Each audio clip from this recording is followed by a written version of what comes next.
Welcome to Nameless Debate Radio, where radioactivity is contagious. You can join us in broadening our minds on the Nameless Debates Discord via the link below, and even feature here yourself, if you've got what it takes. It's completely destructive for the country. That's a hard question. It's not. No. That's what your logic was. Everybody heard you say this. I'm clarifying now. No, I don't think it's Go completely. ahead and clarify. Go ahead. I don't think it's. I think there are probably some benefits, right? Like some jobs will be brought back, but at the same time, there's going to be more costs pushed onto the consumer. There's going to be like restructuring that needs to be done. Like some companies are going to lose out. Tariffs don't benefit everyone. All right. Who do they benefit?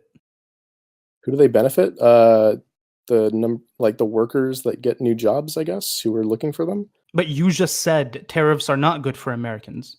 You said that not for all Americans. No. Why? So, which subset of Americans benefit from this? The Americans that get a job that they wouldn't have had otherwise. What do you mean? Can you be more precise here? What do you mean the Americans that would get a job? What you mean? Everybody if we bring back a manufacturing job, and there's an American who is unemployed who, for some reason, can only do manufacturing, and they get a job, then that benefits them. And how many? So from all the way from the early 2000s until now, I'll be more precise too to make this clear. All the way from 2002 until now, how many Americans received jobs as a result of these manufacturing jobs coming back to America? From 2002? I don't know the answer. Because I actually gave you the answer earlier, but you refuse. That's the thing. You're so thirsty for knowledge, like you claim, but you refuse to listen. What's the answer? 73,000 since the early 2000s. That's how many jobs were created. Okay. You even looked at the source yourself. You were reading it for us, the one I posted. Okay. I guess I just forgot. Sorry. Okay, but that doesn't seem like that doesn't seem like a very significant number. How is it not a significant number? Because it's 73,000 jobs. Okay, what's a significant number to you? Something that would have like an observable effect on the unemployment rate. So how did that not have an observable effect on the unemployment rate? 1/10 of a percentage point? I don't know. Right. So the unemployment chart that you posted earlier going down, even you see, you don't even understand your own sources. The source that you linked with the unemployment rate going down, what do you think that's a result of? I mean, a lot of things. So economic growth. Okay, economic growth. Due to what? Innovation. How do you produce economic growth in those sectors? Through lots of things. Through technology, through new resources, through... Wait, what? Can you give me an example? What about like the internet bubble?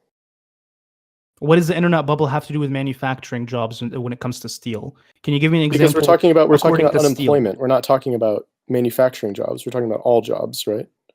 No, we were specifically talking, according to your debate earlier, about manufacturing jobs according to steel. But you just asked me, why is the unemployment rate going down? Yeah, and then you told me, well, there's multiple reasons, right? And I focused on one. Which reason did I focus on? That there have been 73,000 jobs brought back? No, I focused on the manufacturing aspect. You realize that I narrowed it down to the cars. How much has the unemployment rate dropped since 2002? It dropped. You can't account for it with 73,000 new jobs. Why not? Because it's too small a number. So if that's too small a number, okay.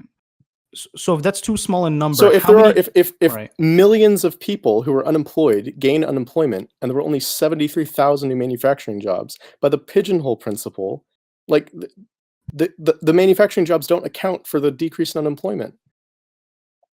Okay, so how many people were unemployed beforehand, before those 73,000 jobs, total in millions or thousands? Because you made that claim, so now I got to back it up. You said it wasn't a big number, so can you give me a comparison here? Yeah, keep looking it up. I hear you typing. Take your time. I'll give you time. Go ahead. Okay, yeah, I'm just pulling up the BLS, so I have the exact numbers. No problem. Let's see, BLS unemployment rate. Okay, unemployment rate, Bureau of Labor Statistics. So this isn't total US population. So if we want to look to, let's see, this goes back to 2008. You want me to go back to 2002? You do whatever you want. You made the claim. I mean, you gotta... Wait, what claim did I make? Your claim was that the 73,000 number was not significant. Okay, yeah, sure. So let's look at like since 2010, okay? Okay. So that means, like, I'll be generous, and let's say all 73,000 of those were created in 2010, okay? Okay. So 2010, we get an unemployment rate of 9.8%. Okay. Okay. Then in 2018, we have an unemployment rate of 4.1%. So let me pull up one other number so we can do a little math. Let me mute myself so you don't have to hear the typing. Wait, 1 second before you go. Come back for a second. Which sector are we talking about in manufacturing exactly? So we can be clear. We're talking about total unemployment. Okay, we're going to talk about total unemployment first, and then we're going to focus on the sector that you focused on previously, which was the car manufacturing. Okay, correct? According to your... Sure. Because this was your original claim. We're going by your original argument here. We're not going to go off topic. We will address the first unemployment rate as a country, and then we will narrow it down to your original claim, which was about steel manufacturing with cars. Okay? What percentage? Sounds fair? Sure, okay. Okay. So, employment population ratio, 59.7%. Okay. So, I'm just gonna, this is not a good use of stats, but it'll give us an approximation. So 59.7 or 0.597 times, let's go with 300 million.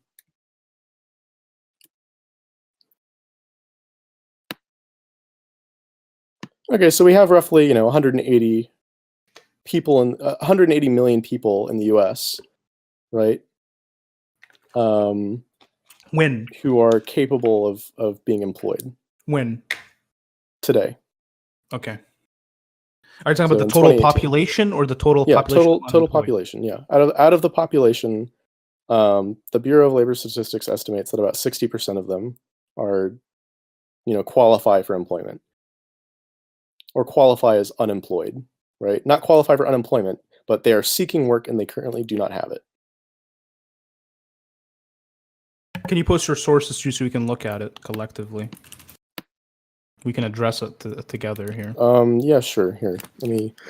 So if I look at the decrease, just I'll link the stuff I'm referencing in a second. Okay. But if we look at the decrease, okay, that's like. And this is very roughly because we're not accounting for population here, right? I'm not doing a whole study, but this is, like 7 million jobs.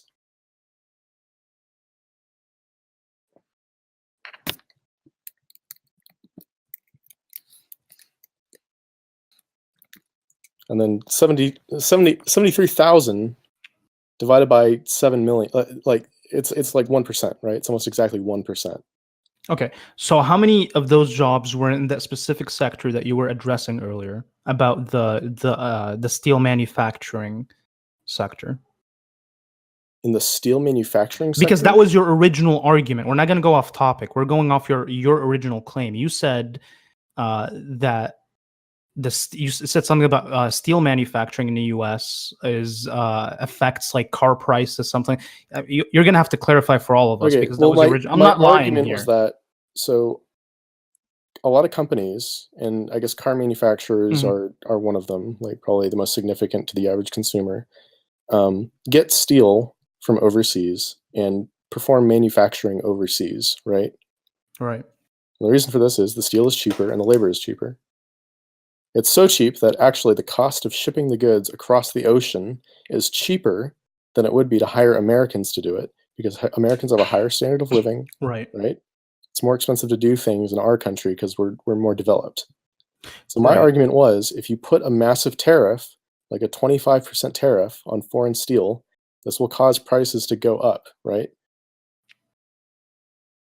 Immediately, that's what your argument was. So what I said by immediately, was, I mean over the course of 5 years maybe. Right. What I said to that was, no, it's more beneficial to have those manufacturing jobs in your country because one, you're benefiting the American people by employing all those 73,000 people. Well, I'll be generous. 60,000 of those jobs from the source that I posted were most of them were in relation to steel manufacturing jobs or anything car related. So not only are you employing 60,000 American individuals within your country, but you're producing your own product, which you can either sell to other countries or use inside your country, which you will have to sell for higher prices. Granted, I agree with you on that. But do you not think that Okay. it's beneficial for those 60,000 people circulating money back into the economy and not having to rely on the government for long periods of time for unemployment benefits? And not only that, you're decreasing crime over the course of how many years you have those individuals employed. You're strengthening your own manufacturing in your country instead of actually strengthening it overseas and giving that benefit to those countries. And you can actually charge countries that purchase cars from your country or steal for whatever reason. You can charge them those extra. You can charge them extra. I mean, there's a tariffs. few problems with this though, because What first is of it? all, like, so selling to other countries, that becomes a problem, right? So our trade deficit with China has actually increased under Trump. Why do you have to trade with just China? Is China the only one buying? China's our steel number from? one trade partner For what? for everything. For everything. That's kind of a for, wild like, claim. Are you sure almost about everything. that? Not literally. I'm sure we don't get coconuts from China, right? Okay. But they're a massive trading partner with us, and so there is a consequence to levying tariffs on foreign countries, and the consequences, those countries are going to retaliate, right? This is what a trade war is. Right. They can retaliate, and we can retaliate as well. And then Yeah, we can but settle. do you want to retaliate? Is that gonna Yes, be as I productive do, as because just, I want what's you know- best for the American people. Why should we have to suck their cock? Why can't Well, we because have maybe the better sucking deal? their cock is better than us, you know. No, why trying to do you swing have knives around, why are you a chopping pessimist? each other's Why, cocks off? right. Why are you a pessimist? What do you not, as a leader, as a politician? Because you keep saying, well, Trump doesn't want what's best for the American people. That's why he keeps passing these policies. I don't know if he. I can't. I can't right? tell you if Trump legitimately. Yeah. thinks You this is gonna win. complain and you whine when Trump tries to get manufacturing jobs back into the country and tries to get better trade deals for us through negotiation. And you whine about that and you cry. So what do you want? So from what I've just heard, it seems like you're completely fine with China having better trade deals than us and getting the benefit. Why should that be the case? Why can't we have the upper hand? Because the problem is, when we try to get the upper hand, it leads to a trade war and it leads to our deficit increasing, right? Not necessarily. It can make things worse. Well, that's what's happened, right?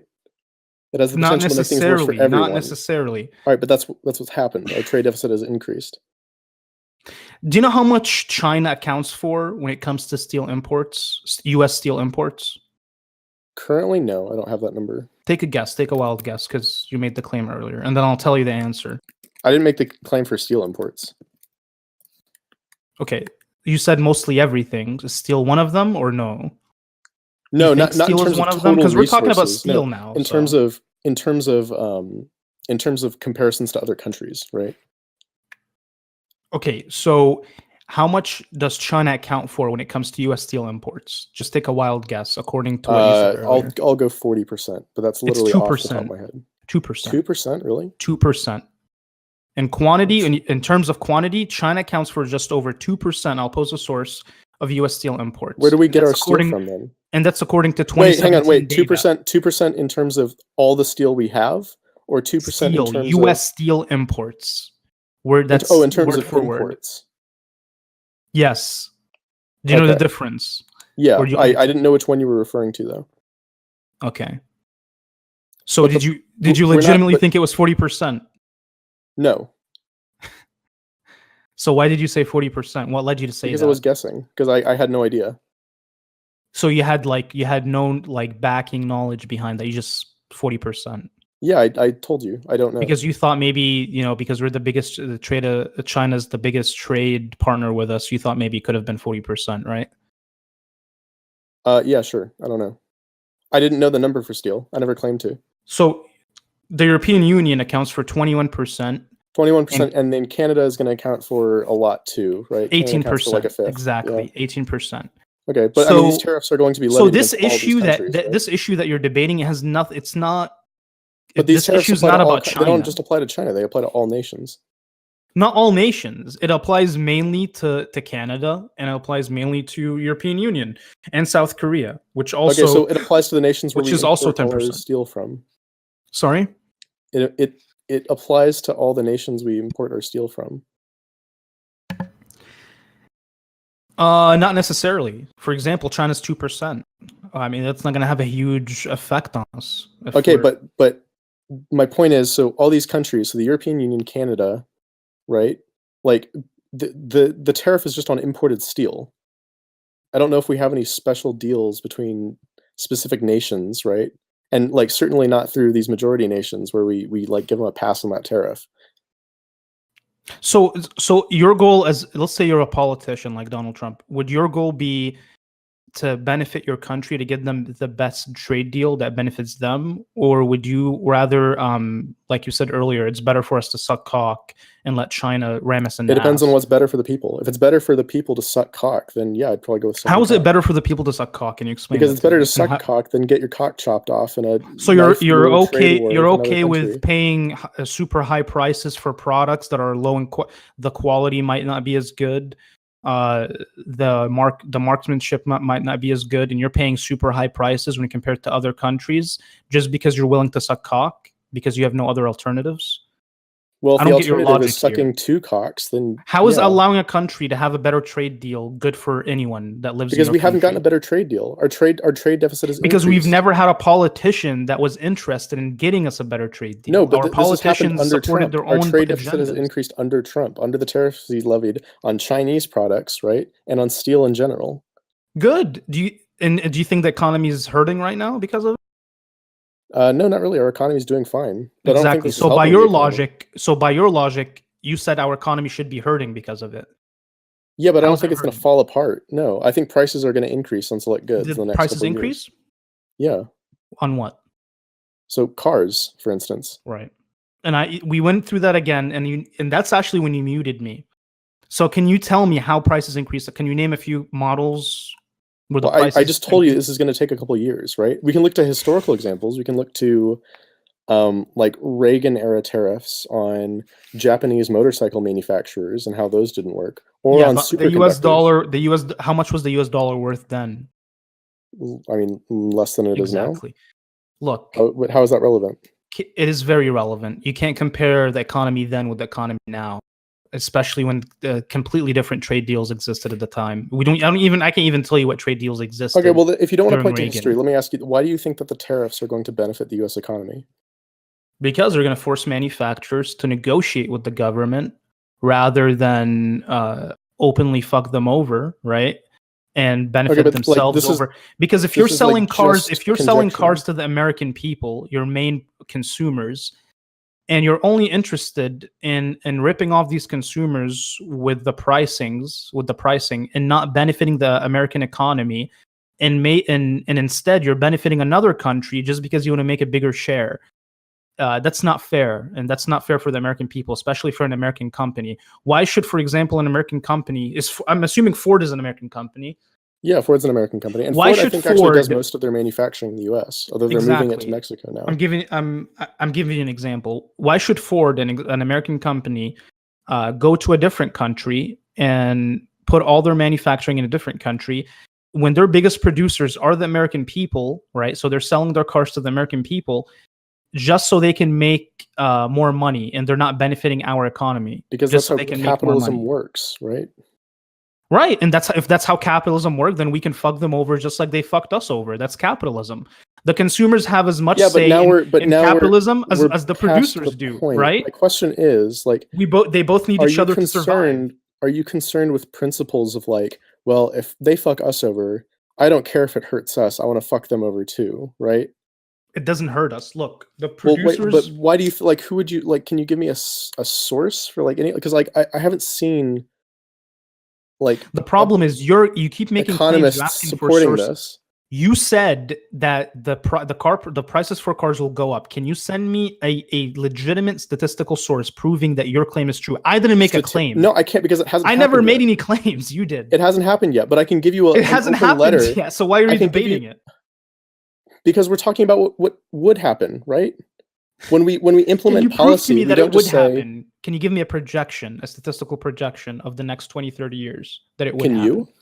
You're the one that made the claim. I don't have to give you anything. Well, you're saying, so like I can give you like an open letter from 1,100 economists and 14 Nobel laureates to Trump, like condemning these tariffs. I can find economists. Does the letter have a piece in it with statistical analysis? No, because it hasn't happened yet. I don't. If I say, hey, I'm going to shoot you with this gun, Like, do you have any statistical analysis that, it won't kill you? Like, it hasn't happened yet. This is a shitty as fuck example.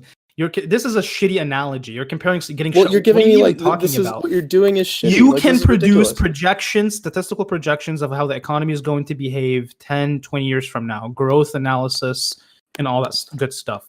Why do you not have it when you're making this claim? Why should I believe you based on your words? What backing does your word have?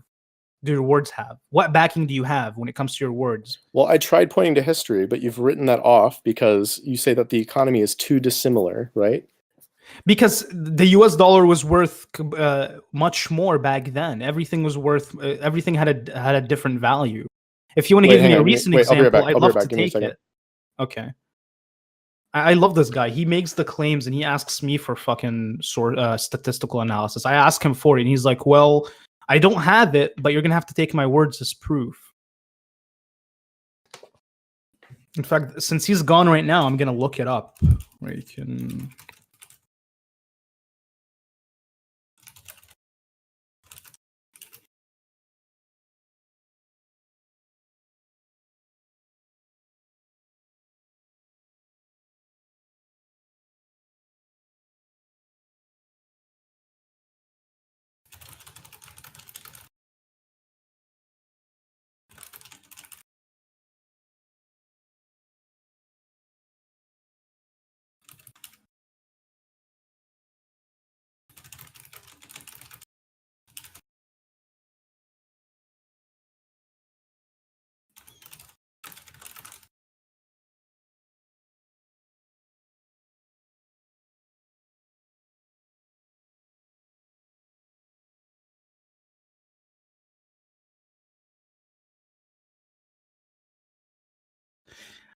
Literally, he's comparing 1980. You're comparing a 1989 US dollar to the 2016 dollar. There was a 93.55% change, cumulative price change. The average inflation rate was 2.48. It's insane that this guy is even debating economics. Narviso, go ahead. So, I mean, in this letter, hang on. Actually, wait, hang on. Let me get something. Okay. He's gonna send me a letter written by a bunch of fucking Jews, begging Trump not to benefit the American people for the sake of them making more money. Please, Trump, don't. How dare you want to benefit the American people and bring manufacturing jobs to the U.S.? Make a U.S. a global trade partner with everyone who relies on it. Instead, wait, hang on. The U.S. is already a global trade partner. Okay. Not for a lot of things. Go ahead. China. So in May, okay, like 14 Nobel laureates, right, and 1,100 economists sent an open letter to Trump comparing these tariffs to the Smoot-Hawley Act of, actually, I think it was just the Smoot-Hawley Act of 1930, right? So during the Great Depression, the U.S. raised tariffs on like 20,000 some odd goods in order to make American manufacturing more competitive, right? And to hopefully what year again? To the 1930. This is a long time ago, right? And in this letter, they say Congress did not take economists' advice in 1930. The Americans across the country paid the price. The underdesigned economists and teachers of economics strongly urge you not to repeat that mistake. Much has changed since 1930. For example, trade is now significantly more important to our economy, but the fundamental economic principles, as explained at the time, have not. Okay. Right. So you're comparing the tariffs that were raised in 1933, 1930 to the tariffs. I am citing the opinion of 14 Nobel laureates, right? And 1,100 PhDs in economics, right? They believe that the fundamental economic principles have not changed since that time. Okay. How much was the US dollar worth then? And what was our relation with China like? Stop. Wait, like, I'm sorry, but I need you to present an argument of your own, right? Because I just gave you an argument. My argument was your first argument, because you keep jumping back and forth. You don't want to stay on one topic. Your first argument was in 1989, during the Reagan regime, you said something about high tariffs causing that. Then you jumped back and you left and you came back with a new argument. Let's tackle your first argument first, because you jump a lot. You like to jump. You don't like to focus on one thing. And this is common for people that can't back up their claims. Okay. Let's All go right, back to your cool. first claim, and then we'll tackle But wait, this. you haven't backed up anything. You've just given me conjecture. Let's go back you to your haven't first cited claim, any because you changed sources. claims. You haven't provided me any evidence or statistical analysis. You changed claims without. You changed claims. Here's my statistical. And you haven't made a evidence. claim. You're just the ultimate skeptic. Like, there's no point having this conversation. Here's because you started this claim. That means the burden of proof is always going to be on you. Yeah, but this is how you're. I'm refuting you. I'm refuting you. But yeah, if you demand statistics, I will provide it. No problem. I have demanded them, but you haven't provided. On anything. what? On what? On the idea that these tariffs will help the economy. You said I'm showing you right now. Tariffs. I even asked you. I said, "Is the U.S. economy doing well after the tariffs currently?" And you said, "Yes." This is a non sequitur. Just because well. something is doing well doesn't mean the tariffs are causing it, right? So then the tariffs are not causing the economy to be bad. Well, you seem to think they are. Where's your evidence for that? I never said they're not. I said they're causing the economy to do very well, in which it is doing. Yeah, well, where's your evidence for that? Where's your evidence? I will go ahead and provide you with them right now. Okay, where? Yeah, that's what I'm wondering.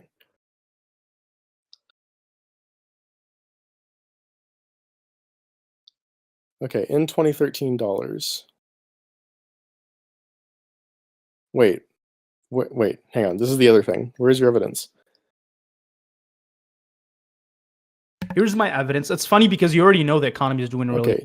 You yeah, already know this. But the economy has been doing very well for a while. It's been steadily. It's not been doing good for a while. This is the first time that we've seen the biggest increase in unemployment. This is the first time since a long time. No, we've been hitting 10, 11 years no. that we've seen this huge rate in economic growth for both the third quarter and the second quarter.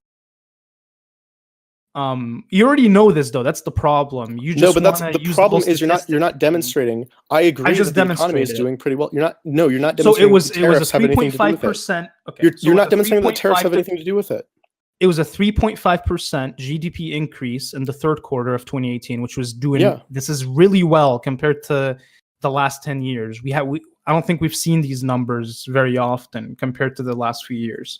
In fact, compared to 2014 and before, all the way from 2010 to 2018, a 4.2% GDP increase for the second quarter of 2018, which is also tremendously good when compared to other years. I mean, other years, the maximum we've seen was what? At most 3.5% for both quarters. So at 2018, that's when we saw this huge increase going from 3.5 to 4.5. Okay, 4.2. Why do you think the tariffs are responsible for this? Actually, sorry, it was lower than 3.5 for 2014. Because that's the $1 million question: is how are the tariffs responsible for this? Because it's forcing manufacturing jobs back into America, and it's forcing us to accumulate these better trade deals. How does this account for the? Let me finish. Let me answer the first question. Okay. So it's bringing jobs back into America, and it's decreasing unemployment, causing more Americans to have more jobs. And it's not decreasing. Also causing more money to. We already debunked this. It's causing more money to circulate. It's not decreasing unemployment. It's causing you said yourself, less since people. 2002, it's causing less people. Only 73,000 jobs have been brought back. It's causing less people to be dependent on the government. Yes, 73 jobs in that sector of unemployment is a huge impact, and we know this to be true. Not. No, it's less than a 10th of a percentage point.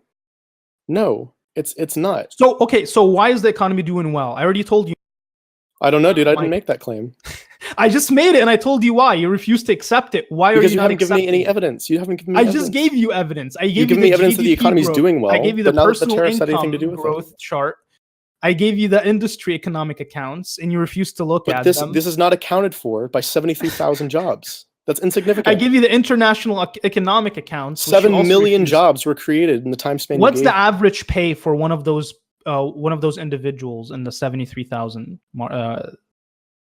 The 73,000 jobs that were created here. The average pay. I don't know. Can you tell me? You don't know. Yeah, I can tell you. It's over 30,000. Okay. So we're not talking about McDonald's job. We're not talking about minimum wage jobs. People making most people don't make minimum wage. Do you know what median wage is in this country? Yeah, I do. I believe the average household income is about 20,000, something like that. Maybe even higher. It's about 30,000.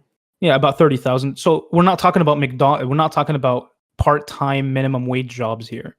Okay, but you're basically telling me that of the 7 million new jobs, 73,000 of them were on par with what Probably the average is more. already. I'm being generous. Probably more. Probably more? Where do you get that idea? What, you said 7 million new jobs were created, didn't you? Yeah, not manufacturing jobs. Only 73,000 of those jobs were manufacturing. Okay. That's my point, is that you're saying the manufacturing jobs are okay. growing the economy. So 73,000, and I said the average household income for one of those individuals in the 73,000 is, and I'm being very generous, 40,000. How much money do you think that would bring back into the economy? Compared to the 7 million other jobs? Like nothing. I don't think you can attribute the economic growth. Yeah, I don't think you can attribute the economic growth to 1% of new jobs being created. So what's 73,000? What's 73,000 times 40,000? I'm going to calculate. I'm going to use a calculator. 73,000. And I'm being generous here. It's actually probably 50,000. So the problem is what is it? It's like $3 billion. I don't know. Okay, it's 3 billion. Actually, it's more. It's probably. But the problem is, wait. But the problem is that money didn't just appear out of nowhere, right? You're not accounting for the costs that people have to pay for higher expensive goods, right? That's fine. The consumers will recirculate that money through the economy anyways. They're the ones purchasing the cars. It's not like people are buying our cars in large amounts. Yeah, but they're with the money. Consumers are buying the cars. We're spending the money. The problem is the money they spend on that cars could have been spent on other goods, which would have circulated through the economy anyway. That's not true, because now you're literally taking $3 billion away from the unemployment plan, and you're letting these individuals circulate the money individualistically through the economy without having to be dependent on the government. No, you also not only are you saving, not only are you saving over $5 billion in unemployment. No, because you don't know that these people are unemployed. No, you're also allowing these individuals to have jobs. You're benefiting the economy. You're circulating the money through the economy. You're allowing the consumers to circulate the money through the economy, and it's apparent. This is 70. But your original argument was, guys, let each other talk. Right. Your original argument was that the number was not significant. I proved you wrong on this very quickly. You haven't proved me wrong. So 3 billion is a small number for you. That's actually, yeah, you want to multiply. 6 billion. Here's a number. Here's a number. Why don't you multiply 7 million by the median income in the United States? Right. Why don't you multiply? I don't care about. We're talking specifically about steel imports. Why do I care about the? No, we're talking about significance within the context of the U.S. economy. First of all, where did you get the 7 million new jobs created? I kind of want. Do you have a source for that? So what I did was I literally just took what the BLS said was the number of eligible employed people, which is like 180 million if we're being conservative, right? And then I just multiplied that by the delta between the unemployment rate before and the unemployment rate now. We could probably find an exact number if you want. First of all, during Trump's second quarter, he created 3,216,000 jobs. No, you can't say he created those jobs. Those jobs were created. Under his term, that many jobs were created. The economic growth was but like it's not like if the president does nothing, it's not like, oh, there were 0 jobs because the president didn't do anything. Like, it's not like Trump handcrafted each of these jobs. Dude, why do you jump around so much? Why are you such a spineless coward? I'm telling you that under Trump's regime, 3 million jobs were created. Where did you get your 7 million? Can you post your source and explain to me how you got the 7 million jobs? I was talking about since 2008, I believe. Why do we care about 2008? We're talking about Trump's presidency. Because since then, that's when the economy started improving, right? That's when since Trump's presidency, that's when we saw the huge. I even showed you this, and you refused to look at it. In Trump's presidency, that's when we saw the huge increase in GDP, gross domestic product. Not in unemployment, right? And in unemployment. Unemployment is at 4%. No. But unemployment has been declining at a steady rate since like 2009. What does unemployment have to do with GDP? Do you understand the difference? Yeah, GDP is gross domestic product, right? It's what your country produces, okay? But gross domestic product doesn't speak to the livelihood. Even then, by your logic, the historical norm was that before Trump took office, that unemployment was falling down. and it has continued to fall even lower to the lowest point in 18 years, right?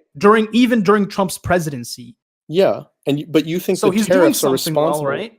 So he's not responsible. What's but you're saying the tariffs are responsible? I truly believe the tariffs are responsible. I'm telling you how many jobs he's created. But the jobs he's created weren't all manufacturing, right? The manufacturing jobs, not since he was elected, but since 2002. Okay, you told me it was 73,000. You can't have 3 million manufacturing jobs. That's impossible. Exactly, but the majority of those jobs were probably. If you can't have 3 million manufacturing jobs, why are you attributing the economic growth to manufacturing job creation? Because manufacturing, I just told you how much manufacturing job creation makes for the U.S. economy, over $6 billion, and that's being way too generous too. That's over $6 billion. We're not talking about the majority of the jobs that were created were low minimum wage, low pay, part-time jobs. Yeah, there were jobs with an average median income. Okay, we're talking about jobs, manufacturing jobs with an average income of 30 to 40,000, even higher for those individuals. A lot of them pay very well.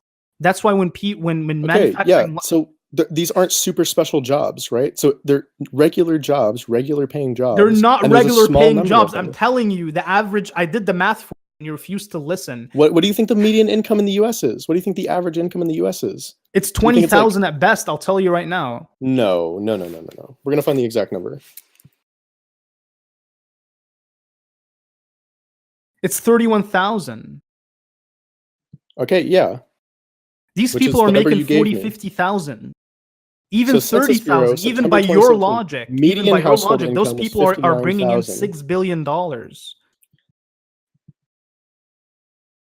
An individual making minimum wage, working part-time, even full-time, they make $10,000 at best yearly. You've got a source, because I'm looking this up now, and there's nothing that says that. That says the average person makes $10,000. That's the average person. Do you consider every average person to have a minimum wage part-time job? No. Man, you're saying the average person makes $10,000? You don't focus on anything. You're saying, wait, no, hang on. All right, let me just try to clarify what my problem is, okay? So you're saying that, okay, of the millions of jobs that were created, right, since 2002, 73,000 of them were manufacturing jobs, right? And some percentage of these were created by Trump. Now you're saying that you're attributing, right, the growth we've seen in the economy to these manufacturing jobs. Now, what I would expect not purely, not completely and purely. Okay, well, now we're using weasel words. How much? How responsible do you think this is for growth? I think it's very responsible, considering that it just for using weasel words again. What, like, can you give me a percentage? Well, I am giving you a percentage if you be quiet. Considering that just manufacturing jobs alone are bringing over $5 billion back into the economy, I think it's very relevant. How much money do you think like Arbys brings into the economy? Let's see.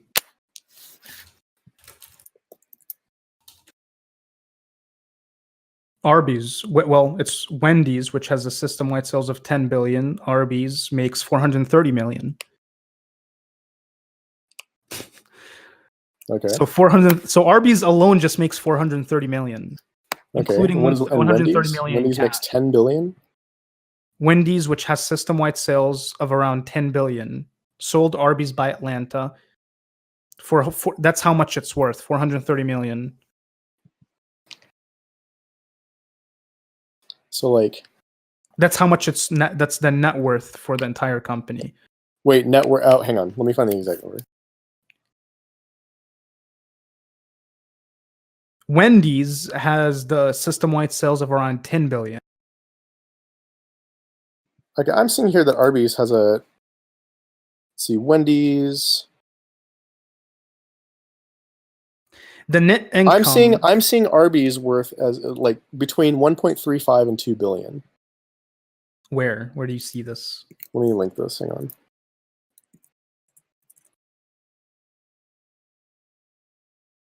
So yeah, so Wendys Co. paid 130 million in cash for Arbys.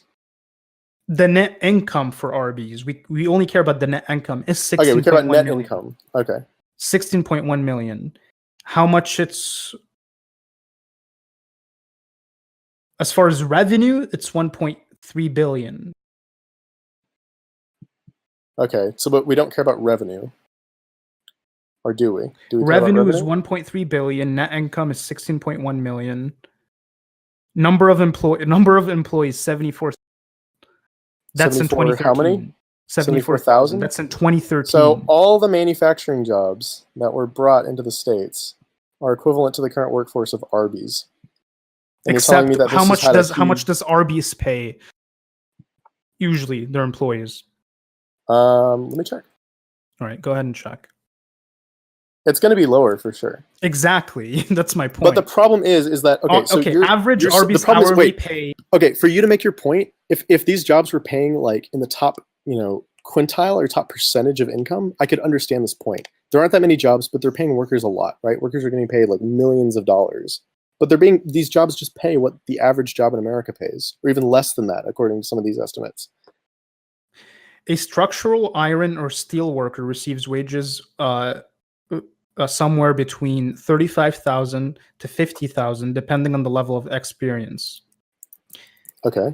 Are you really comparing a 48,000 or an average of 40,000 to a $7.72 per hour Arbys hourly pay? No, my point is for these jobs to be significant in the way you're talking about them, the income would need to be greater than this, right? It can't just be like roughly median wage or average. It's not. It's over. It's well over. A lot of these people make $50,000, $60,000 yearly. A lot. Wait, what percentage? Because it depends on experience, right? Not necessarily. It depends on a lot of things. College degree, if you qualify, but we know a lot of people qualify, since 73,000 people qualified.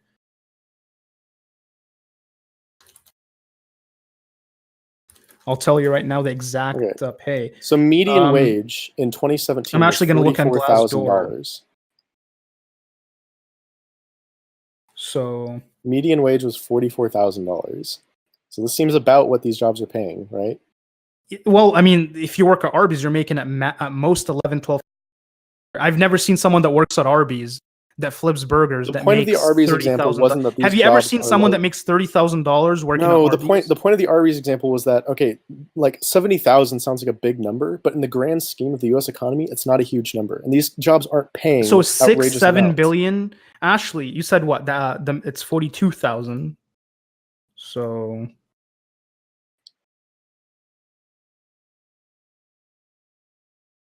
So $5 billion is a small number for you? In the grand scheme of the U.S. economy, yeah, kind of. So $5 billion is a small number. That doesn't help the U.S. economy. I mean, for me personally, if I had $5 billion to throw around, it'd be great. Okay, I'm done debating. But in terms of the U.S. economy, no. So. What do you think the U.S. GDP is? This guy thinks that $5 billion. I don't care about the U.S. economy. That's why we have a tax. The U.S. economy has a GDP of $19 That's why we have a budget plan. That's why we have a budget plan. Everything has a specific budget. That $5 billion, $6 billion can be broken up, and it can be put into other budgets and greatly support them. It might not be big in the big picture, but it helps others. This is like a half of a 100th of a percentage of the U.S. GDP. This guy's telling me that and not only that $6 billion is multiplied.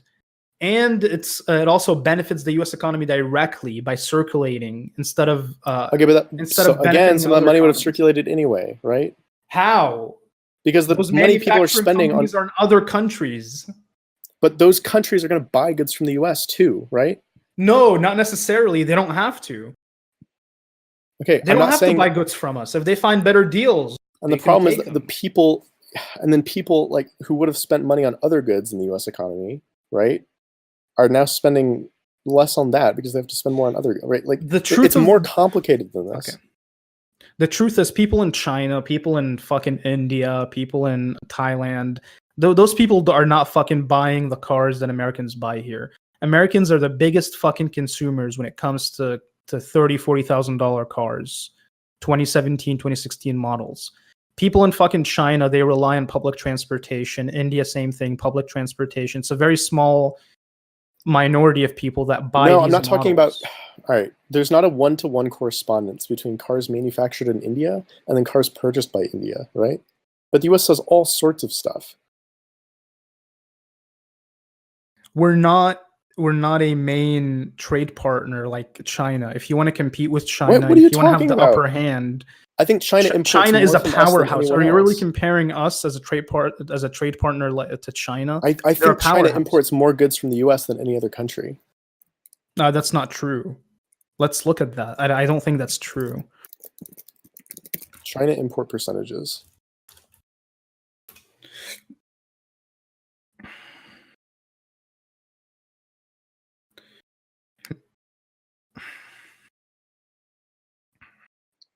Say China's largest goods trading partner.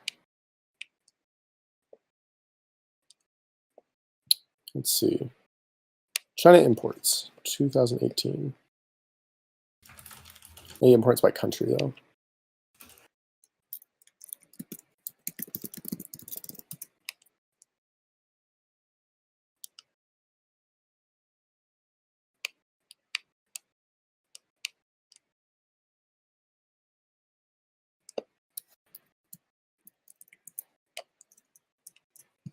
Okay, I could be wrong on this. I will fully admit that. I just can't find it anywhere right now.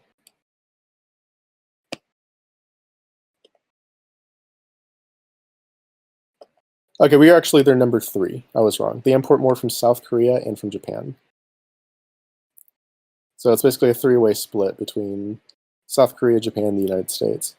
Look, I already knew this, but it's like I'm surprised you consider yourself an American, yet you're completely fine with like screwing over your own. I'm not though, because the number of jobs you're presenting is insignificant in the grand context of the U.S. economy. 73,000 jobs paying. No, it's not. It will literally decrease the unemployment benefits by from $6 to $10 billion. You don't know because you don't know the people you don't know that the people taking these jobs were on unemployment. You don't know that either. No, we do know that. We do know that. According to statistics, 80% of people that are unemployed are on unemployment. Yeah, but we know that that's not the stat you need. The stat you need is 80% of people, or whatever percentage of people, that took a manufacturing job that was created are now off unemployment when they were on it before. That's the stat you would need. Wait, so you have to be off unemployment when you get a job? What's your logic? Yeah, but you don't know that they were unemployed before. They could have been working another job. No, these were unemployed people. We're just talking about unemployed people getting these jobs. No, I don't think that's the 73,000 is unemployed, specifically unemployed. That these are not people that were employed. You understand that, right?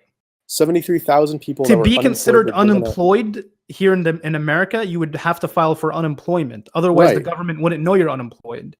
Well, I mean, the government makes guesses as to how many people are unemployed. Guesses? No, they don't. They go by the unemployment. Look, I'm getting sick debating you. I feel like you can't really focus on one topic. You jump around a lot. All right, that's fine, dude. So I'm done here. I think I made my point. So. Well, yeah, but your point is that, like, okay, 73,000 jobs were given out.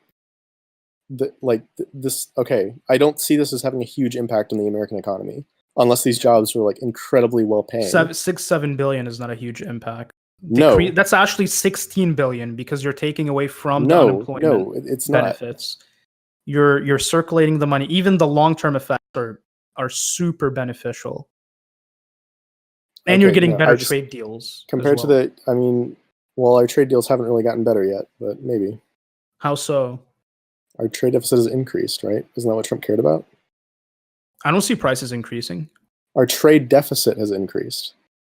I don't care. I don't see prices increasing. Okay, that's what Trump cares about. I haven't seen any trade deals that were set in stone yet. They're still negotiating. Yeah, that's what I'm saying is that we haven't gotten better deals yet. No, we did actually get better deals with Canada. Canada's one of them.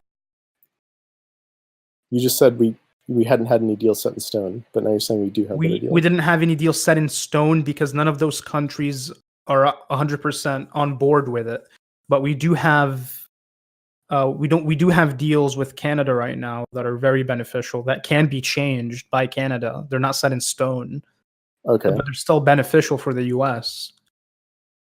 Trade deals are not like other agreements. You don't have to stick to them. All right. Okay. Okay, I guess I'm confused about why you said the set in stone thing to begin with, then. I can't hear. Your mic is really bad. Just type it.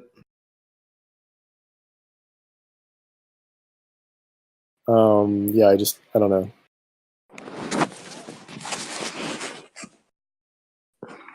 I just don't see how these jobs are supposed to impact the economy. Well, you refuse to see it, so okay. Can't just hold you down. Oh. The Boom, reason why I baby. said that is because trade deals are flexible. Countries don't have to fully abide by them when they don't have to. That's why I said it. And I explained why. Trade deals are not they're not something that you have to permanently abide by once you make it. Just like the US, we've broken up NAFTA, we've broken up multiple trade deals with multiple countries. We don't have to abide by them. Same thing goes for Britain, right, with Brexit.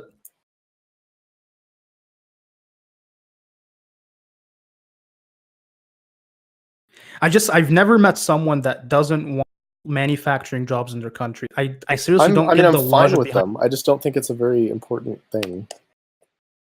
Like, it seems like we can just have a service-based economy and be okay. Like, and that's not accounting being for automation. dependent on other nations. And well, the problem is automation is going to like fuck all this up anyway, right? You don't understand, like, if you're dependent on another nation for trade, and if they choose to cut off that trade, they can easily manipulate your politicians into doing whatever they want to do. You don't want to be dependent on other countries. It's better to be dependent on yourself rather than being dependent on countries like China, for example, or Saudi Arabia. Because if you're dependent on them, what happens is you have to agree with them on some things. If you disagree, guess what's going to happen? You've reached a point to where you didn't advance this sector in your country. You didn't advance manufacturing jobs in your country. It's too late to start building it now. And now you permanently have to rely on other countries for this specific material instead of producing it yourself. Okay. I mean, yeah, if you're like a big fan of autarky, then that's one argument. Being self-sufficient is the number one key to not being fucked over by other countries. China knows this more than anyone. I don't know if I necessarily agree with that. Japan knows this more than anyone as well. That's why they're reliant on self-automation.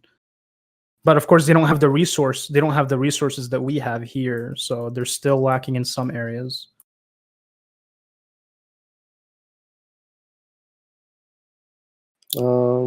I don't know if I buy that. I feel like there's something to be said for the fact that when you're integrated into a global economy, there's a lot of incentives not to mess with you. Like, if you have little isolated nations with their own little resources that, you know, invading them won't really hinder trade, then like there's a problem there, right?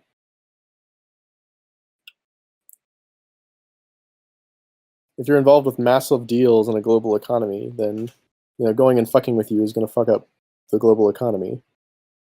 Like, the US isn't going to invade China, and China isn't going to invade the US, right?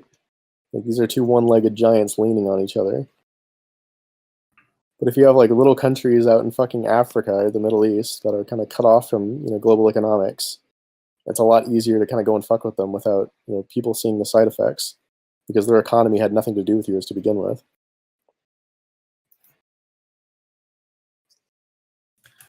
That's because China knows that they're going to be dependent on solar energy. They're trying to be dependent on solar energy rather than, you know, like these natural resources.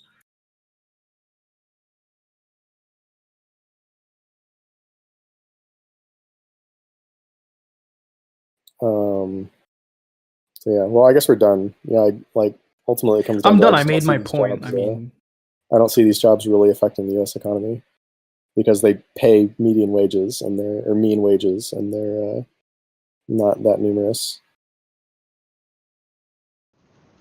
Thank you for listening. Like, share, subscribe, and join us in the Nameless Debates Discord. We hope to see you there.